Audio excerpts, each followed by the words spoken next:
Hello everyone, Daniel Kerr here. So my last video, I compared the slicing and resampling functionality of the new Electribe Sampler versus the classic ESX. Thing is that I kind of liked that concept of comparing the two machines. I'm sure that both machines are going to shine respectively in their own way.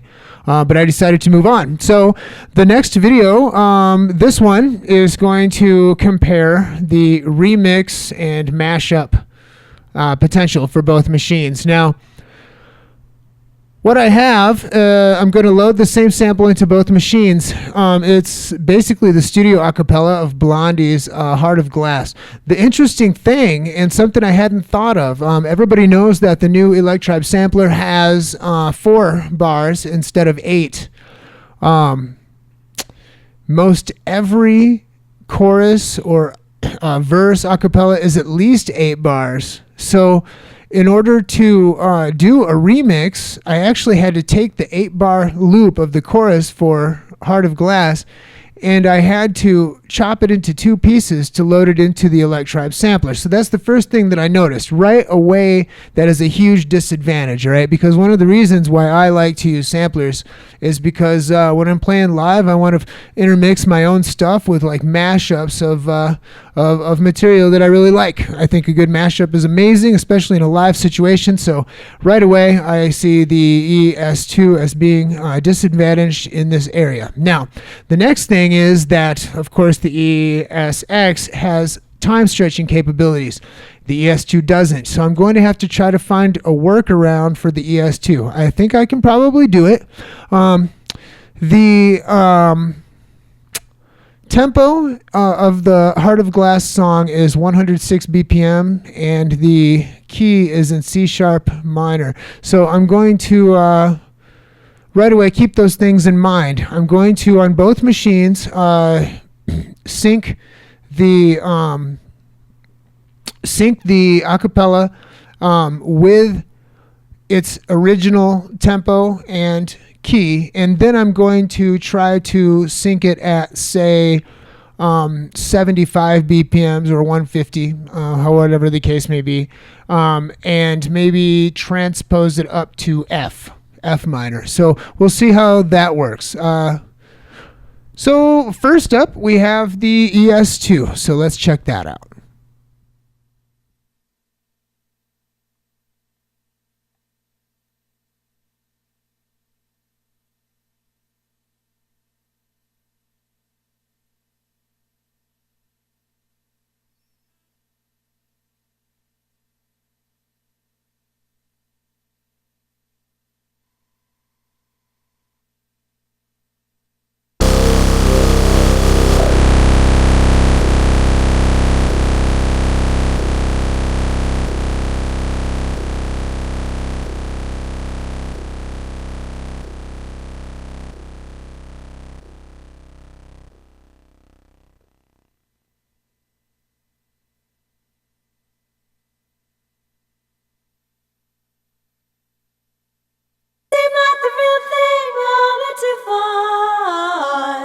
Much mistrust, love's gone behind.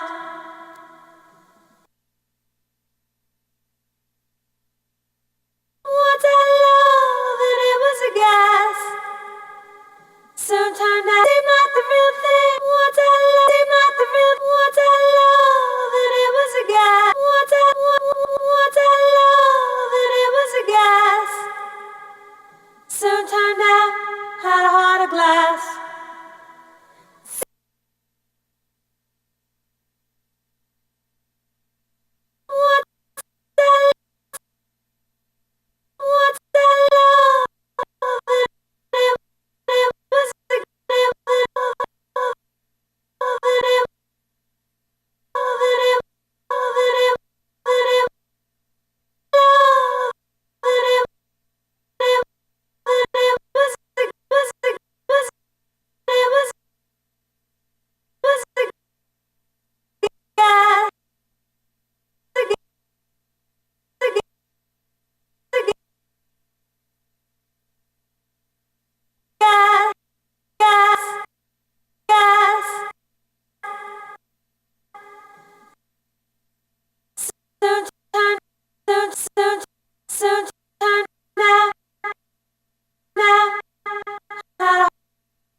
love's, love's, trust, love's gone behind, love's gone behind, gone behind, behind, gone behind.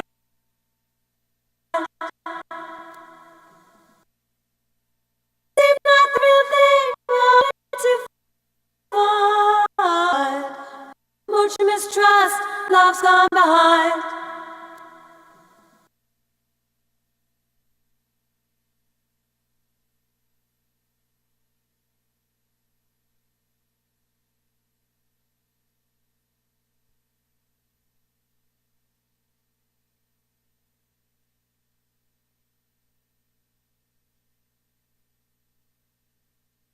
Gone, gone, gone, gone, gone.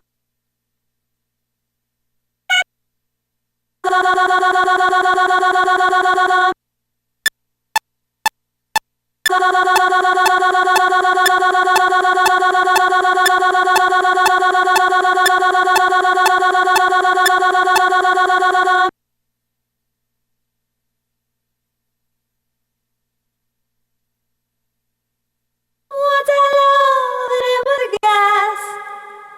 Soon turned out had a heart of glass. Once I loved and it was a gas. Soon turned out had a heart of glass. Once I loved and it was a gas.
love's gone behind.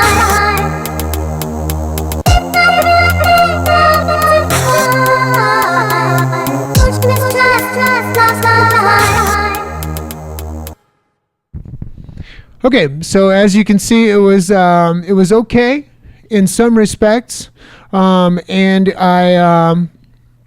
it was disadvantaged in other respects. It was very clunky when I tried to change the tempo and the key. In fact, it was almost unusable, unworkable. Difficult to wrap your head around that. Next up, we're going to check out how the ESX handles the same tasks.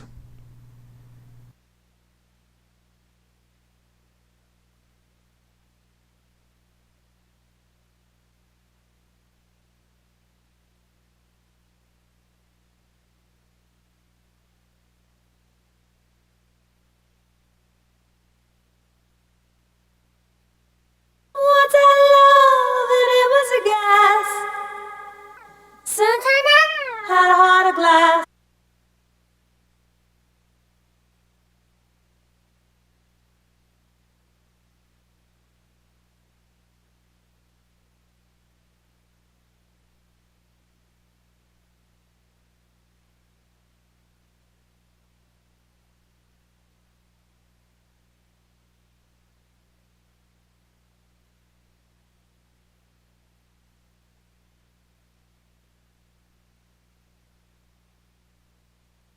What's that?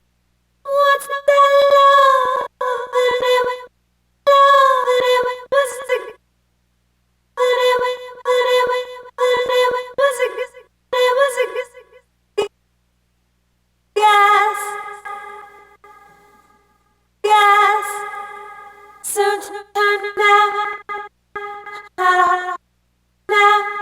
heart of glass.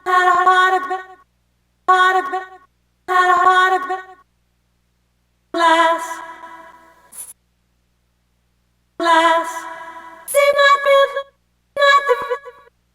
See not the real thing. See not the real thing.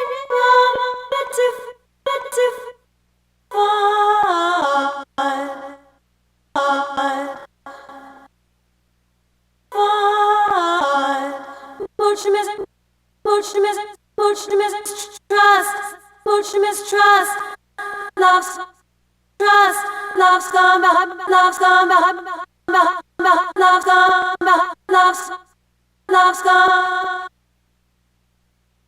behind. Once I loved and it was a gas. Soon turned out had a heart of glass. Seemed like the real thing, only to find. Much mistrust, love gone behind.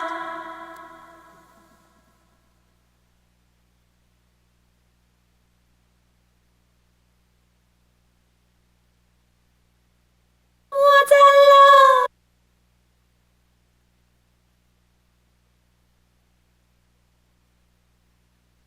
Once I loved and it was a gas. Soon turned out had a heart of glass. Seemed like the real thing, only to find. Much mistrust, love's gone behind. Once I loved and it was a gas.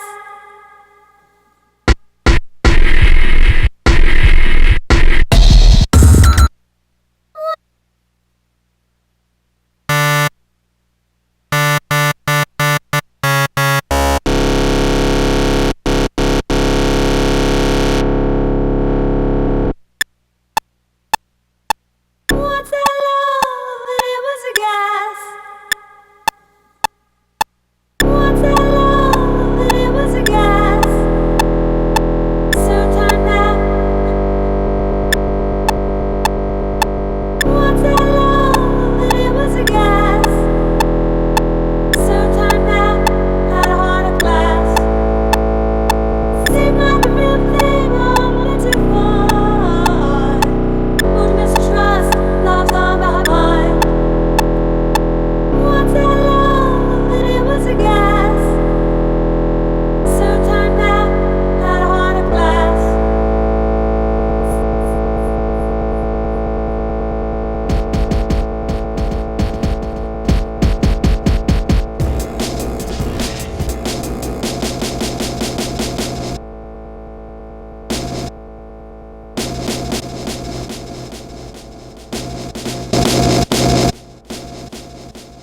Okay, so my camera ran out of battery. So here I am just talking. Just wanted to wrap this thing up. You can see that both machines have clear disadvantages when remixing material, which is why somebody who's more into that might be suitable for, might be more suited to own an Octatrack or even one of the SP series or even one of the classic workstations, ASR10 and such. Thing is that there's not a ton of options for like standalone Groovebox type sequencers for live use, sampler sequencers. Both of these units can work. The thing is that once at the end of the ESX video you saw that I moved over to the time stretch, which the ES2 does not have any time stretch. Once I used a combination of time stretch and transpose, and then the fact that the ESX has 8 bars, you can see that it's the clear winner. So I'm going to continue along these lines with videos comparing the two machines. So far we have ESX 2 to ES2 0. Big fat 0. Talk to you guys soon.